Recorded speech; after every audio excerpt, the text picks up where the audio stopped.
네, 여러분 두 번째 영상 많이 기다리셨죠? 네, 저만 기다렸나요? 네, 죄송합니다.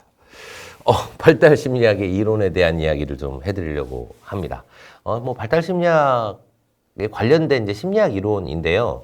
아마 이론들이 예를 들어 상담 심리학이든 인지 심리학이든 무슨 심리학을 공부하셔도 이 이론 5가지는 무조건 배워야 되는데 그 이론이 또 알고 나면 또 괜찮습니다. 재미있는 거죠. 네, 그래서 5가지 이론에 대한 얘기를 한번 해보도록 하겠습니다. 첫 번째, 정신분석적 관점이 있고요. 두 번째, 행동주의. 세 번째, 인지주의. 네 번째, 인본주의. 5번째로 생태학적 관점. 이렇게 저희가 이론을 배우는데요. 정신분석은 이제 과거의 경험, 이의식이든 무의식이든 아니면 어떤 전의식이든 어떤 의식 과정에 있든 나를 조종하는 그런 과거의 경험이 있다 라고 하는 관점이고요. 행동주의적 관점은 사람의 스스로 막 발전하도록 막 이런 동기나 이런 게 아니라 루틴, 룰, 그러니까 사람을 훈련시켜서 행동을 바꿀 수 있다라고 하는 주의예요. 세 번째, 인지주의적 관점은 본인의 문제를 현재 지금 여기서 깨달아서 그 스트레스를 해소하면 된다라고 하는 이제 관점들이죠. 그래서 내가 인식을 바꾸는 그런 과정이에요. 정신분석은 경험이다 보니까 정서를 좀 건든다면 인지는 아무래도 구체적인 사실을 좀 다루려고 노력을 하죠. 인본주의적 관점은 뭘까요? 이 사람이 할 수 있다라고 믿음을 가지고 내담자, 특히 이제 우리 청년들 스트레스 받을 때 힘들고 어려운 청년들을 공감하고 무조건적으로 존중하고 이렇게 하면서 사람의 힘으로 스스로 해결할 수 있다라고 이제 보는 관점이고요. 생태학적 관점은 이 사람을 둘러싸고 있는 환경에 대한 이야기입니다. 그래서 어떤 환경이 이 사람에게 무슨 영향을 미쳤다. 그래서 그 환경을 수정할 수도 있고 그 환경을 이해할 수도 있고 이런 방식으로 접근하는 게 이제 생태학적 관점입니다. 그래서 제가 첫 번째로 정신분석에 대한 이야기를 좀 해보려고 합니다. 타이타닉이 이렇게 항해를 하다가 빙산에 이제 충돌을 했죠. 그래서 이제 큰 사고가 났지 않습니까? 그런데 이 빙산 이런 것들은요, 바다 위에 이제 떠다니는 유빙이라고 하는데 이제 큰 북극이나 남극에 있는 이제 빙하에서 떨어져 나와서 이제 빙산이 이제 이렇게 유빙이 돼서 돌아다니잖아요. 근데 바다 위에 떠다니는 이제 빙산은 보이는 것은 전체 빙산의 거의 이제 10% 미만이다라고 합니다. 그러면 보이지 않는 물속에 가라앉아 있는 그것이 진짜 빙산이라는 거잖아요. 빙산의 일각이라는 말이 바로 그래서 그렇거든요. 10%도 안 되는 보이는 작은 유빙. 결국은 우리 의식은요, 의식하는 세상은 내 눈에 보이는 10%도 안 되는 그런 빙산의 일각이다라고 하는 겁니다. 그러면 물 바로 밑에 잠겨 있는 걸 뭐라고 하냐면 전의식이라고 해요. 내가 경험한 건데 곰곰이 기억하면 생각이 나는 그런 전의식의 영역. 그리고 그 밑에 엄청나게 크게 가라앉아 있지만 너무 깊어서 잘 보이지 않는 그 영역이 뭘까요? 무의식의 영역이죠. 실제로 이제 정신분석에서는요, 이제 프로이드라는 사람이 무의식이라는 개념을 처음 얘기를 했어요. 그래서, 저희가 보이는 것보다 보이지 않는 것을 찾아내고자 이렇게, 노력을 해야 된다라고 하는 거예요. 실제로 저희 서양에 있는 심리학도 그렇지만 우리나라에도 그렇습니다. 우리나라에도 이제 심리학이 그 사람이 갖고 있는 문제, 무의식을 막 이렇게 해결해 주려고 노력하는 것들이 과거에 우리나라에도 이제 샤머니즘적인 부분에서도 이렇게 좀 있고 그랬어요. 예를 들어서 이 사람이 막 갑자기 몸이 마르고 아프고 막 이래요. 고민하고 막 이렇게 아파요. 말을 안 해요. 그러면 어떻게 해요? 이제 무당한테 찾아가잖아요. 무당. 예, 무당한테 찾아가서 막 이렇게 상담을 합니다. 바로. 그래서 이제 무당한테 가면 딱 그러잖아요. 무슨 일로 왔어? 제가 무슨 걱정되는 일이 있어서요. 막. 그럼 이제 무당이 막 질문을 던집니다. 어떤 질문을 던져요? 어렸을 때 집에 살 때, 대추나무 있어서 없었어? 뭐 이런 질문 딱 던진단 말이에요. 대추나무? 있어. 그럼 대추나무 딱이, 맞아. 나 어렸을 때 대추나무 있었는데, 뭐 이러면서 이제 그 무당이 좀 그 내담자, 아니 그 내담자는 아니야. 무당을 찾아간 사람에게 이제 신뢰를 얻기 시작하죠. 만약에 우리 집 대추나무 없었는데, 뭐 이렇게 되면 이제 그 무당이 뭐래요? 있었으면 큰일 날 뻔했어. 뭐 이렇게 얘기를 하는 거예요. 그러면서 이제 이 사람에게 계속 이 면담을 통해서 무당이 이제 어떤 것들이 문제인가라고 하는 것들을 상징적인 질문을 통해서 이제 알아채기도 하고, 이렇게 대화를 오래 하다 보니까 이제 이 사람의 뭐 얼굴, 태도, 뭐 이렇게 몸의 상태 뭐 이런 걸 보면서 추론하기도 하고 하면서 무당이 막 때려잡아요. 막 비슷하게. 뭐 그럼 이제 막 맞춰가는 거예요. 점점점. 그러면서 그 사람이 말하지 못하는 자기의 스트레스를 그 사람하고 대화를 통해서 원인을 찾아가요. 예를 들어서 식김꽃이라고 들어보셨어요? 식김꽃. 뭐 예를 들어서 자기가 어떤 문제인지는 모르는데 막 이게 문제의 원인을 쉽게 말하지 못하는, 근데 자기가 몸이 너무 아파. 뭐 이런 사람들 무당이 상담을 통해서 예를 들어서 원인을 찾아내 줬어요. 그죠? 원인을 찾아내 주면 어떻게 해요? 뭐 예를 들어서 아이가 자녀가 죽었다든지 아니면 어떤 사람에게 큰 잘못을 했다든지 이렇게 되면 이제 무당이 이제 뭘 하자고 해요. 이제 상담이 끝나면 다음 단계 넘어가잖아요. 네. 이제 심리치료. 네. 굿 들어갑니다. 굿. 네. 굿. 네. 굿이 들어가요. 그래서 무당이 이제 마음 아파하는 그 사람의 갖고 있는 죄책감의 원인인 예를 들어서 자녀가 죽었다 그러면 막 푸닥거리를 합니다. 막 작두를 타요. 나 그거는 이해가 잘 안 돼. 무슨 원인인지 어떤 능력인지 모르겠지만 어쨌든 막 작두를 타요. 막 작두를 타고 막 방울방울 흔들면서 막 춤을 추다 갑자기 따랑 하다가 멈춰요. 그러더니 무당이 뭘로 변해요? 무당이 이제 역할극을 시작합니다. 역할극. 예, 서양에서는 역할극, 우리나라에서는 이제 식김꽃, 그래서 예를 들어 죽은 자녀로 막 빙의를 하는 거예요. 그래서 이제 자녀를 연기를 하죠. 그래서 엄마, 나야. 예를 들어서 자녀를 먼저 떠나보낸 그 사람 마음 어떻겠어요? 죽은 애가 막 살아온 것 같지 않아요? 아이고, 아가, 이렇게 되면, 엄마, 나는 엄마, 고맙고, 엄마 사랑하고, 엄마 괜찮고, 내가 어디를 갈 테니까, 엄마 잘 지내야 돼, 이러면서 이제, 엄마 괜찮아, 엄마 잘못 아니야, 이렇게 하면서 이제 엄마를 위로하고, 이제 애가 이제 가요. 이제 역할극 이제 무당이 이제, 식경하고 정신을 또 잃어요. 네. 그러면서 이제 이렇게 식긴꽃이 끝나잖아요. 이제, 이런 상황을 보더라도, 스트레스 상황, 그러니까 전의식이나 무의식 속에 있는 그런 스트레스를 끄집어내서 해결을 해야 된다라고 하는 것들이 서양이나 동양이나 저는 똑같이 있었다라고 봅니다.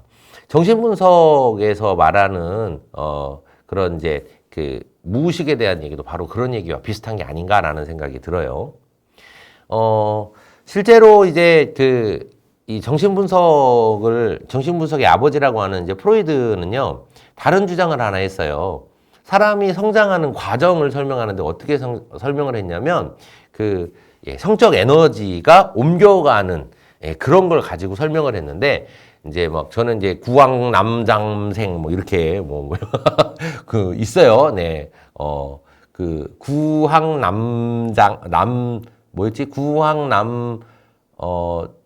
침성, 이렇게 외웠던 것 같아. 구강기. 처음에 이제 태어난 아이가 성적 에너지가 어디에 몰려요? 네, 입으로 모이잖아요. 구강 활동을 통해서 쾌락을 추구한단 말이에요.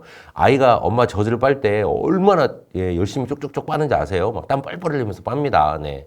그래서 이때 이제 구강기일 때는 이제 원초화가 지배하는 단계라고 해요. 원초화라는 게 뭐냐면 동물적인 욕구라고 이해하시면 좋습니다. 먹고 싶으면 먹고, 자고 싶으면 자고, 싸고 싶으면 싸고, 지금 거의 태어나서 한 돌 지나서 이때까지는 애들이 그냥 하고 싶은 대로 해버리잖아요. 그래서 이제 원초화가 지배한다라고 얘기를 하고요. 이제 이 아이가 두 돌이 좀 지나고 한 3살 그러니까, 그죠? 18개월에서 한 3살 정도까지 이제 그때는 성적 에너지가 어디를 가면 항문으로 간다고 해요. 항문. 예, 구강에서 항문으로 가요. 항문에 간다는 말이 뭐냐면 배설을 통제하기 시작하는 나이입니다. 이때 배변 활동을 통해서 이제 쾌감이라는 걸 경험을 해요. 여러분, 예, 모닝똥의 축복을 여러분도 받고 계십니까? 네. 아침에 쫙 몸 밖으로 이렇게 막 한 덩어리 나가면 아주 기분 좋지 않습니까? 네. 그거는 이제 처음부터, 예, 학문기 시절 처음 경험에서 이제 평생 경험을 하는 거겠죠. 근데 이제 이때부터는 뭐가 이제 지배를 하냐면 원초화하고 자아라는 게 있어요. 이 자아는 뭐냐? 내가 이건 이렇게 해야지라고 좀 이렇게 조절해서 이렇게 내가 평소에 보여주는 나, 이걸 자아라고 해요.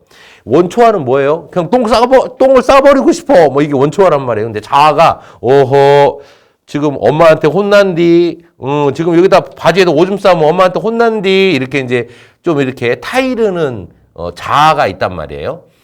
근데 이제 자아가, 결국은 이제 점점 좀 잘하겠죠. 그 다음 단계에서 잘합니다. 그 다음 단계가 어디냐면, 남근기라고 합니다. 남근기라고 하는데, 이게 이제 학문하고 성기가 있잖아요. 성기로 온 거예요.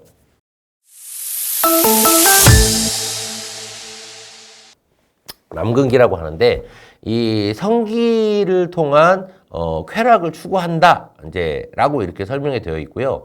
이때는 세 가지가 작동을 해요. 뭐가 작동을 하냐면, 아기 때 있었던 거 뭐라고 했죠? 원초화. 예, 막 그냥 다 똥 싸고 싶으면 막 확 싸버리는 원초화. 근데 자아가, 엄마한테 혼난디, 그러면서 이제 조절했던 애가 자아잖아요.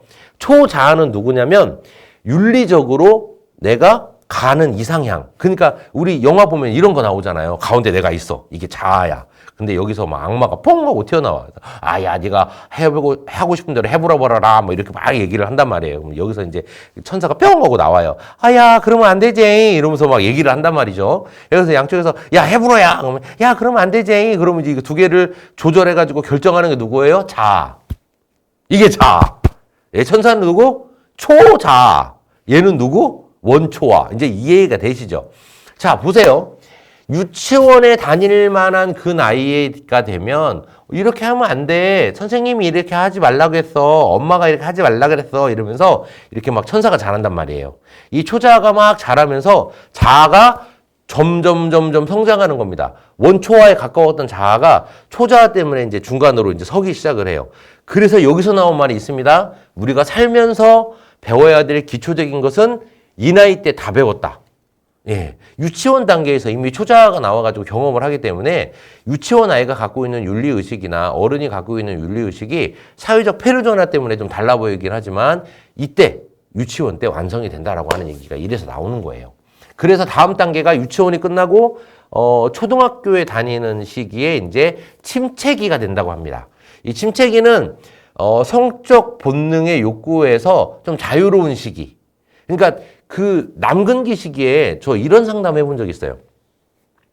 이제 소변, 대변 가리고 이렇게 하다 보면 이제 성기가 좀 간질간질해요. 이제 남근기가 되면 남자아이들은 여자아이들에는 이제 성기가 이제 간질간질하고 이제 이런 게 좀 있어요. 이제 오줌 싸고 이제 이렇게 뭐 참고 이러다 보니까 이렇게 막 이렇게 소변이나 대변을 관장하는 근육들이 좀 단련되면서 단련되면서 좀 이렇게 간질간질한 게 있어요. 그래서 이제 유치원 다니는 아이들이 자기 성기에 관심을 갖고 막 자기 성기를 만진다거나 근데 만져봤는데 느낌이 좀 이상해. 그럼 계속 만진다거나. 제가 실제로 유치원 다니는 딸 아이가 자위를 한다고 그렇게 상담 왔던 엄마가 있었어요.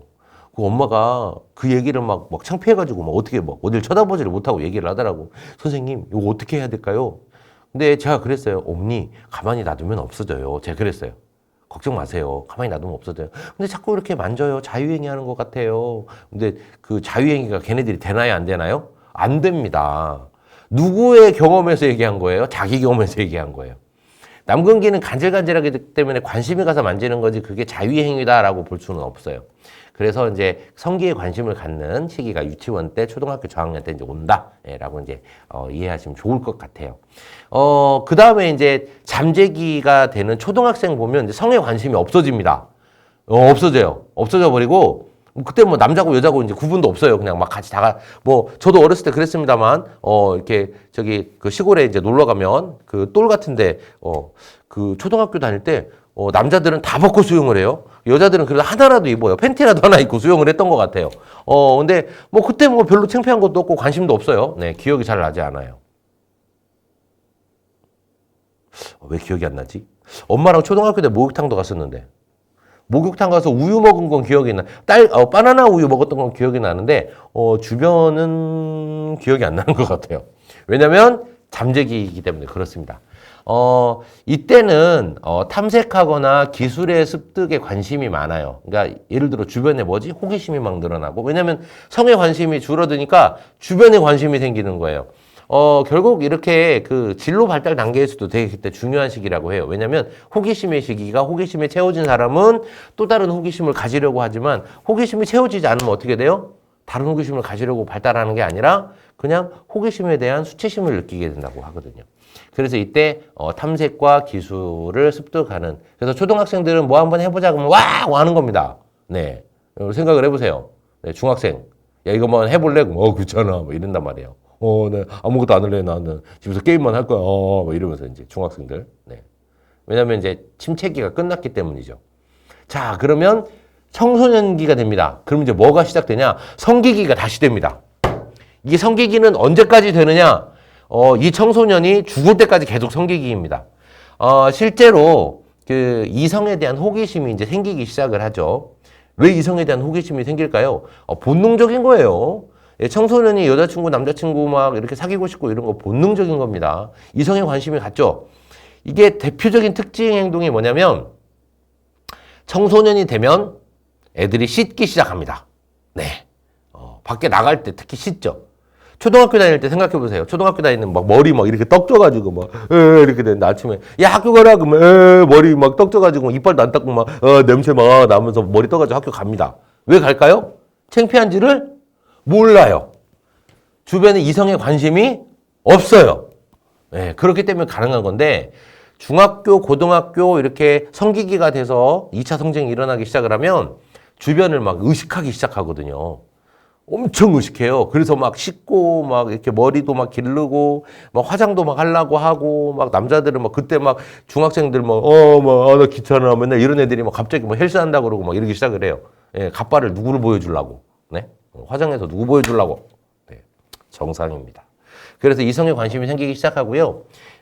이제 그 성숙한 성적 관계들이 이제 확립되기 시작하죠. 남성성, 여성성 뭐 이런 것들, 남자의 특징, 여성의 특징 이런 것들이 특징적으로 자라기 시작을 합니다. 이렇게 이제 성기기 단계로 이제 접어들게 되는데 결국은 이 과정이 이해가 되면 영아가 됐든 유아가 됐든 아니면 아동이 됐든 청소년이 됐든 그 단계에 내가 좀 이랬지라고 하는 부분으로 좀 기억을 더듬어 볼 수 있어요. 좀 더 자세한 이론이 있기 때문에 제가 일단 그 무의식하고 성적 이런 발달 단계 이런 거에 대해서 프로이드가 말한 것까지만 일단 얘기하고요. 다음 얘기는 좀 아꼈다가 다음 영상에서 할게요. 감사합니다.